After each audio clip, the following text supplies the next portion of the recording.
শয়তান আরো বলবে ওয়ামা কানা লি আলাইকুম মিন সুলতান, আর আমি যে ওয়াদাগুলি করেছিলাম এর পিছনে কোনো দলিল ছিল না। আলেমরা কথা বলছে, কথায় কথায় কোরআন বলছে, হাদিস বলছে ওয়ামা কানা লি আলাইকুম মিন সুলতান, আর আমার কথার ভিতর কোনো দলিল ছিল না। আন্দাজে কয়ে গেছি, ভাইয়ের আমার, বোনের আমার, দিলাম একটা ডাক, ডাইনে তাকানো না, বায়ে তাকানো নাই, সবাই দিলা দৌড়। এখন আমারে দোষ দাও কেউ? ইল্লা আন দাউতুকুম ফাস্তাজাবতুম লি, আমি কি করছি?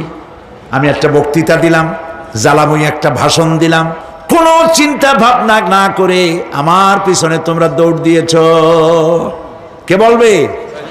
আহারে, আল্লাহ কি কোনো কথা গোপন রাখছেন? কোন গোপন রাখছেন? সব বলে দিয়েছে।